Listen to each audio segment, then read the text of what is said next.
Bonjour à tous, merci encore de votre fidélité. Très heureux de vous retrouver sur School TV Le Mag. On est ensemble pendant une demi-heure, 30 minutes, sur la scolarité de vos enfants. Aujourd'hui, dans Mission Orientation, eh bien, vous allez voir que ça se résume en 3 lettres. Voici le sommaire. BTP pour bâtiments et travaux publics. Un chiffre également, 1,5 million de travailleurs. Le secteur est assurément l'un des premiers employeurs de France. Et pourtant, le BTP est encore et toujours en quête de main-d'œuvre. Mathilde Vessel, c'est ici présente. Elle sort sa loupe dans un instant, du peintre au plombier en passant par l'ingénieur. Quels sont les métiers du BTP? Quelles sont surtout les formations à votre disposition? Et surtout, celles qui sont le plus plébiscitées. On verra ça dans un instant avec nos invités. Et puis le BTP recrute des hommes, mais aussi, vous allez le voir, des femmes, contrairement aux idées reçues. Vous verrez que le secteur se féminise doucement mais sûrement. Ce sera l'objet de l'info en plus avec Mathilde. Allez, je vous présente sans plus tarder mes invités. Hakan Tufekci, bonjour, via Skype. Merci beaucoup d'être avec nous, d'avoir accepté notre invitation. Vous êtes alternant chez GCMI et vous êtes en BTS bâtiment du côté de Montigny-Metz. A tout de suite. Et puis on est comme chaque semaine avec Samantha Briand. Bonjour ma chère Samantha, tout va bien? Tout va bien. On parle BTP, je crois que vous y connaissez un petit peu. Hein, un certain rayon coach en orientation. Chez Potentiel Jeune, c'est parti pour la loupe. Salut Mathilde. Salut, j'ai bien travaillé, hein. Je me suis bien documentée sur le BTP, oui. 3 lettres, BTP. Ça veut dire quoi? Effectivement, c'est l'acronyme de métier du bâtiment et travaux publics. Il se divise donc en 2 parties. La première, c'est donc le bâtiment qui comprend la construction, l'entretien et la démolition d'édifices. Et puis, enfin, les travaux publics portent, eux, sur les infrastructures, c'est-à-dire les routes, les tunnels, les canalisations, les ponts, etc. Et l'emploi, il se porte comment dans ce secteur? Eh bien, d'après Pôle emploi, vous savez, je suis allée à la source qui nous intéresse, 84% des recrutements concernent les besoins dans le bâtiment. C'est énorme, c'est-à-dire donc les maçons en premier, qui sont les plus recherchés, les couvreurs, coffreurs, chauffagistes, soudeurs et puis les plombiers également sont très recherchés et 16% des recrutements donc sont pour les travaux publics. Alors là, on recherche notamment des métiers de constructeurs en voirie urbaine, conducteurs d'engins, monteurs de réseaux électriques et des réseaux de télécommunications. Alors il faut savoir également que le secteur du BTP connaît une crise assez importante, on en parlera tout à l'heure depuis quelques années et puis avec la guerre en Ukraine, ça ne s'arrange pas. On en parle même tout de suite, comment on explique cette pénurie? Alors d'après le rapport du Centre de recherche pour l'étude et l'observation des conditions de vie, la difficulté de recruter dans le secteur du BTP est due surtout au manque d'intérêt des jeunes pour ces métiers, alors que la filière, vous l'avez dit, recrute énormément. C'est d'ailleurs, vous l'avez dit aussi, l'un des premiers employeurs en France. Et alors d'après une enquête menée par l'INSEE, alors en janvier dernier, c'est très récent, 43% des entreprises sondées font part de leurs difficultés justement à recruter du personnel. Ce qui ressort de cette étude, c'est le manque de personnes, en général formées à proximité.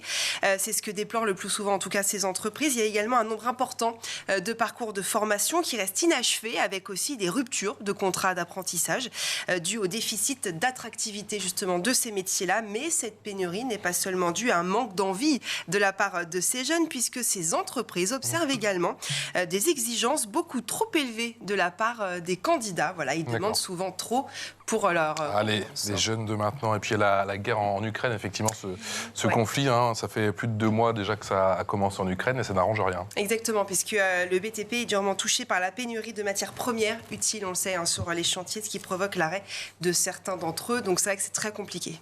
Et concernant le BTP, quelles sont les études dans ce secteur? Alors, il existe une vingtaine de bacs professionnels qui forment donc des techniciens en bureau d'études, des compagnons pour les chantiers du bâtiment et des travaux publics. Ça va du CAP au diplôme d'ingénieur. Il y a aussi donc des BTS, on en parlera avec notre invité, des CAP. Mais ce qui est souvent conseillé, Samantha sera peut-être d'accord avec moi, c'est le CFA, c'est le centre de formation des apprentis dans le BTP. Ça concerne les jeunes entre 16 et 29 ans et c'est un mode de formation professionnelle en alternance. C'est vraiment ce qu'il y a de mieux pour plusieurs raisons. Déjà, l'élève acquiert des compétences professionnelles en même temps que les connaissances générales, puisqu'il est à l'école en même temps. Donc, il peut allier les deux. Il signe un contrat d'apprentissage et puis il a un statut de salarié avec un salaire. Donc, en tout cas, voilà, c'est vraiment ce modèle-là qui est conseillé pour les jeunes qui veulent faire du BTP. Je vous regarde bizarrement depuis tout à l'heure, mais ne soyez pas inquiète. J'essaie de lire vos fiches. J'ai l'impression que c'est écrit en très très gros. C'est en combien? Oui, c'est en 19. Waouh. On va faire une émission sur les opticiens dans J'en ai besoin. Dans pas longtemps. L'expression orale. L'expression orale avec Samantha Briand, coach en orientation chez Potentiel Jeune, et Hakan Tufekci, qui est alternant chez CGMI. Est-ce que vous pourrez un petit peu vous présenter, Hakan? Vous êtes étudiant à Montigny-les-Metz, c'est ça, hein?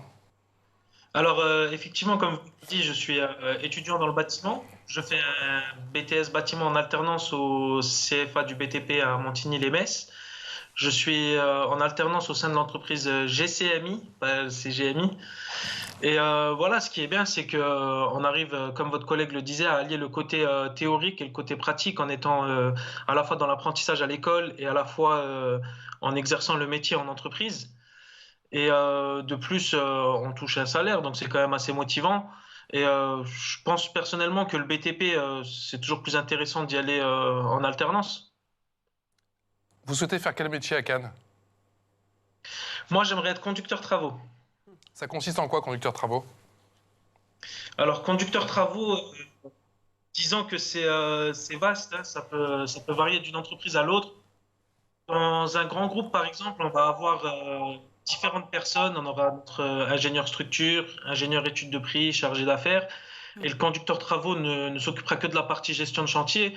Tandis que dans une PME, ça demande plus de polyvalence. C'est-à-dire que le conducteur travaux est vraiment l'acteur unique. C'est lui qui devra trouver les chantiers, c'est lui qui devra faire l'étude des plans et c'est lui qui devra conduire son chantier jusqu'à la fin. Quand on est conducteur travaux, on est amené à gérer quel type de projet? Ça peut aller des petits travaux de rénovation, ça peut être de la maison individuelle, ça peut être aussi des plus gros projets comme des logements locatifs, des centres commerciaux. On peut gérer n'importe quel chantier quoi, selon nos compétences. À Cannes, vous êtes donc en alternance en ce moment et vous étudiez pour devenir effectivement conducteur de travaux. Mais j'ai cru comprendre que vous avez commencé par le commerce. Qu'est-ce qui vous a fait au final bifurquer? En fait, comme j'avais dit à votre collègue au téléphone, d'abord j'ai commencé avec un bac en gestion administration. À l'époque, j'étais beaucoup plus jeune, j'étais un peu perdu, je savais pas trop où aller. Et par après, j'ai travaillé en tant qu'ouvrier dans le bâtiment et c'est là que j'ai découvert l'univers et j'ai vu les différents métiers, que c'était un univers quand même assez vaste. Et ça m'a beaucoup intéressé et j'ai décidé de reprendre les études pour me perfectionner là-dedans. Samantha Briand, comment vous expliquez ce problème récurrent de main-d'œuvre en France dans le secteur du BTP qui croule sous le travail, si je puis dire? En plus, on pense au JO bientôt, on pense à toute la rénovation sur le plan énergétique, bien sûr. Transition écologique oblige, quoi. Les travaux du Grand Paris. C'est pas le travail qui manque, quoi. Oui, il y a beaucoup de demandes. Mais ce n'est pas un secteur qui est très glamour, on va dire. C'est plus attractif. C'est ce qui ressort effectivement des recherches que j'ai faites, c'est qu'il n'y a plus d'attractivité en fait pour les gens. Il n'y a jamais trop eu. Quoi. Les parents, soit les générations anciennes, ont fait ces métiers-là parce qu'il fallait.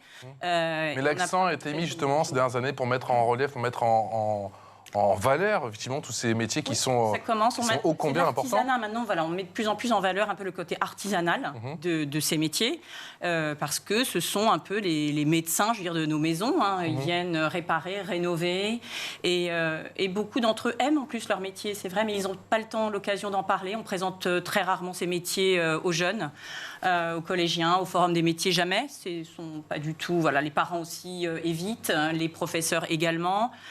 Et c'est très dommage parce qu'il y a vraiment de très belles carrières. Donc, qu'il s'agirait, oui, de remettre en avant, je pense, de communiquer aussi sur ces métiers d'une autre manière. Je pense que ce que fait la Fédération du bâtiment, là, ils font un excellent travail. Elle a lancé là toute une campagne sur Instagram. Il faut parler avant tout aux parents et aux professionnels justement de l'orientation. Oui, il faut donner envie. Il faut surtout expliquer peut-être aux jeunes. Qu'est-ce qui fait que des adultes reviennent vers ces métiers? Parce qu'on voit, alors là, à Cannes parlait, lui, il n'a pas fait trop de bifurquer avant, on va dire, mais il y a beaucoup aujourd'hui d'adultes qui se réorientent vers tous ces métiers, plomberie, menuisier, maçon, parce qu'ils ont envie de redonner un sens à leur vie. Et ça serait intéressant qu'ils aillent expliquer un peu. Ce sont des métiers nobles, effectivement, il faut l'expliquer encore une fois et le rabâcher. À Cannes, allez... Juste avant l'émission, on m'a dit que vous avez deux passions dans la vie, en gros, le football et votre passion pour les travaux du BTP. Qu'est-ce qui vous passionne tant, justement, dans tous ces travaux, si je puis dire, dans tous ces métiers, puisqu'il y en a pléthore? Alors, disons qu'il y a plusieurs facettes du métier qui me passionnent. Déjà, il y a le côté un peu relationnel, du fait qu'on est souvent en contact avec de la clientèle, avec des fournisseurs, avec nos propres collègues. C'est vraiment un univers où on est ouvert au monde. Et il y a aussi ce côté un peu artistique, on va dire, sans vouloir gonfler la chose. Quand quand on reçoit certains projets venant de certains architectes, on est vraiment on est impressionné par la créativité de la chose. Et il y a ce côté étude aussi, chercher toujours le bon procédé pour faire en sorte que ce projet soit constructible, qu'il soit réalisable. Certains avancent, Samantha Briand, que les formations sont trop longues et justement ne favorisent pas une réponse rapide, immédiate sur ce problème de recrutement. C'est aussi votre sentiment ou pas forcément? On peut se former de plein de manières différentes. Le CAP, d'abord, si on vise tout de suite un métier très précis, comme d'habitude, en 1 an, 2 ans ou 3 ans, selon le bagage avec lequel on arrive. Après, le bac pro, là je parle vraiment pour tous les collégiens, lycéens, le bac pro, pour une famille de métiers. Puis après, on peut poursuivre effectivement en BTS. Il y a des formations qui peuvent être courtes. Et après, surtout, c'est qu'on peut se développer en exerçant le métier. Après, c'est ce qu'on voit. Ce qui est intéressant, c'est ce qu'on constate, c'est-à-dire qu'on peut gravir les échelons au sein du BTP et après avoir un très bon salaire, un très haut poste, sans forcément avoir eu beaucoup d'études au départ. Et c'est ça qui est intéressant. Est-ce que vous avez hésité à Cannes justement avant de vous lancer, si je puis dire, dans l'aventure? Car encore une fois, quand on écoute les professionnels du bâtiment, les conditions ont été améliorées de manière exceptionnelle et que surtout c'est bien payé et qu'il y a encore une fois des débouchés. Alors ouais, au début, il y a eu cette petite hésitation du est-ce que je continue sur le terrain, est-ce que je reprends les études? Après, j'ai finalement choisi de reprendre les études parce que je voulais apprendre le côté technique plus concrètement d'un point de vue scolaire. Et qu'est-ce que j'allais dire encore? Je me suis perdu, excusez-moi. Et en cela, le BTS, c'était la solution, la formule parfaite? Alors à la base, j'ai repris sur un bac pro. D'accord. Un bac pro technicien en bâtiment, et ensuite j'étais un peu mitigé sur la suite. Il y avait effectivement le BTS, je pouvais partir sur un DUT, il y avait également directement le diplôme d'ingénieur, mais je trouvais que le BTS était le bon compromis parce que c'était des études assez courtes, ça allait assez vite et ça donnait accès à des bons postes. Alors on dit GCMI ou CGMI tout à l'heure, je crois que je l'ai écorché. GCMI. Qu'est-ce que vous apprenez chez GCMI justement? Alors, chez GCMI, ce que j'apprends, faut savoir que déjà l'entreprise, GCMI veut dire Génie Civil et Maintenance Industrielle, on est spécialisé dans la maintenance industrielle, surtout ici dans notre zone, on a la plateforme pétrochimique à Carlin, où il y a les entreprises Total et Arkema. Alors ici, on fait surtout, on va refaire les routes de la plateforme par exemple, on va refaire des travaux de rénovation sur les différentes structures. Et moi, chez GCMI, on m'a recruté pour les chantiers à l'extérieur de cette plateforme. Je vais scruter les plateformes d'appel d'offres où je vais répondre au DCE et je vais essayer d'avoir des chantiers en dehors de cette plateforme. Vous êtes parti pour combien d'années en alternance? Là, avec le bac pro, là, j'en suis à ma 2e année et l'année prochaine, ce sera la dernière. On parle de ce déficit d'image à Cannes avec Samantha et avec Mathilde. Est-ce que, justement, là aussi, ça vous a fait hésiter avant de vous lancer dans l'aventure ou vous êtes tout de suite dit banco? Alors, il faut savoir que moi, il y a 5 ans, on m'aurait dit « Hakan, tu vas finir dans le bâtiment », j'aurais dit « hors de question ». C'est vrai qu'à la base, on a cette image de l'ouvrier qui rentre toujours sale, fatigué, qui a mal au dos. Mais en soi, quand on est sur le terrain, on voit que quand les choses sont bien faites, quand l'équipe est bien structurée, quand chacun sait ce qu'il y a à faire, ça va très vite sans forcément trop se ruiner la santé. Et comme je vous ai dit, c'est en étant dans le métier que ça m'a donné envie d'évoluer là-dedans. Donc c'est ça ce qu'il faut essayer de faire pour inverser cette tendance. Il faut réussir à convaincre les jeunes d'aller tester, d'aller expérimenter. D'expérimenter, de voir vraiment comment ça se passe, que ce n'est pas juste cette image, c'est vrai comme disait Hakan, avec celui qui est fatigué, tout courbé, sale. Après, non, le soir il rentre, il finit à 5 heures.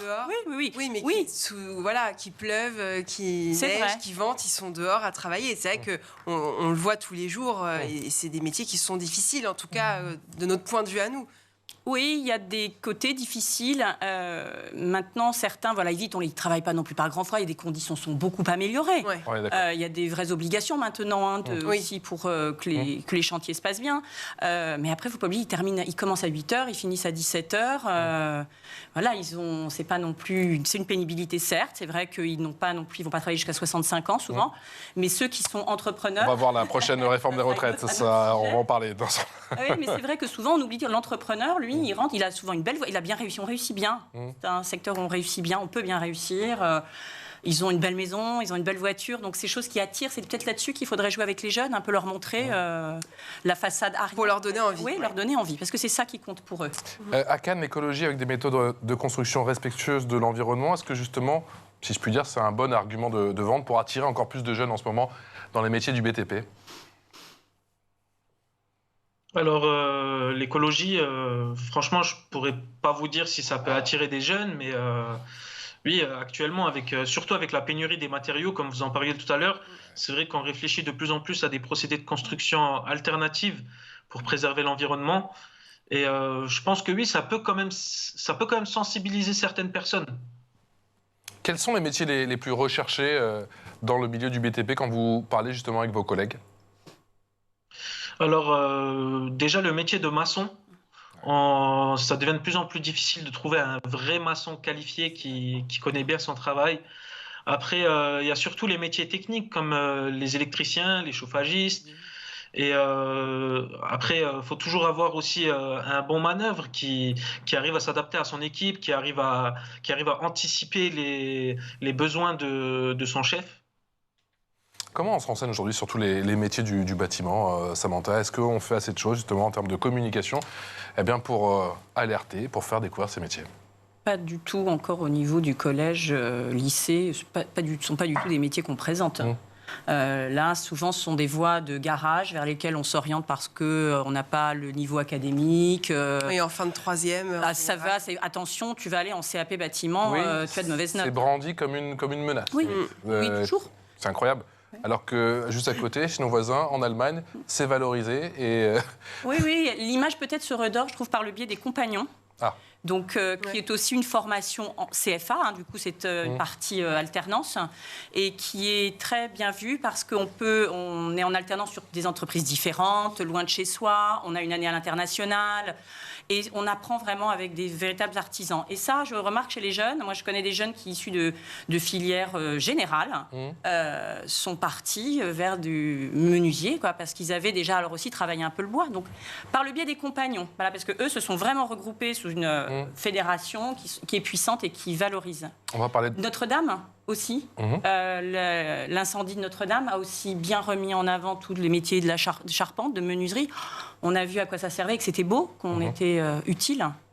À Cannes, on va justement pas dans un instant de la féminisation de ces métiers du BTP, mais j'aimerais savoir, vous m'avez dit que vous avez fait, je crois, si je ne m'abuse, un stage, ou en tout cas, vous avez passé un petit moment dans le milieu du BTP avant de vraiment faire votre choix. Comment vous vous êtes au final renseigné? Alors, c'est par le biais de l'entourage dans un premier temps. Il faut savoir que je descends d'une famille qui a toujours été dans le BTP, que ce soit mon grand-père, mon père. D'accord. Et c'est surtout mon père qui m'a beaucoup guidé.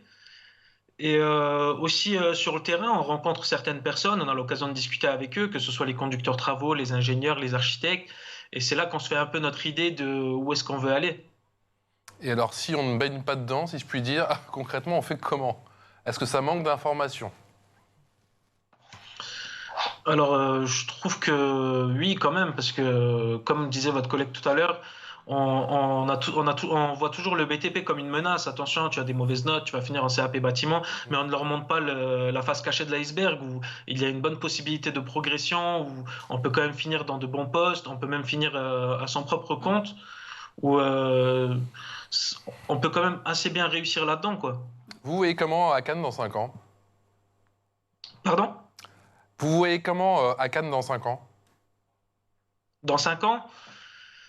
Je me vois aussi bien travailler en tant que conducteur travaux dans un groupe de construction, tout comme peut-être que je me mettrai à mon compte, je ne sais pas encore, c'est assez mitigé. Et dans 10? Dans 10 ans, je serai à mon compte. Et dans 10 ans, vous serez à votre compte. Allez, c'est parti, l'info en plus avec Mathilde.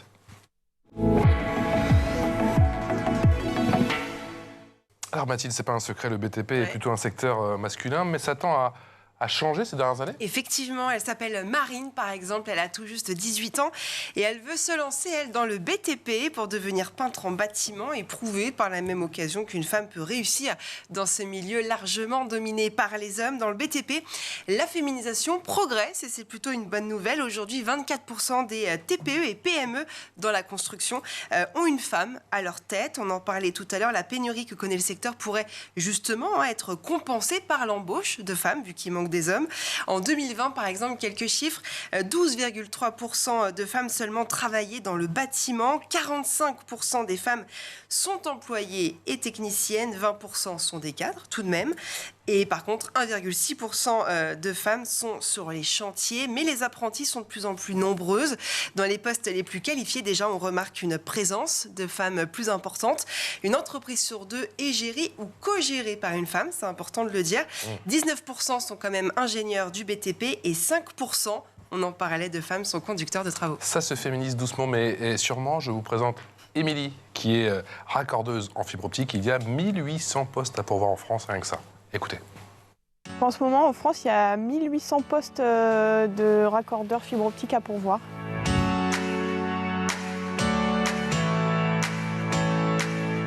Je m'appelle Émilie, j'ai 32 ans et je suis raccordeuse fibre optique.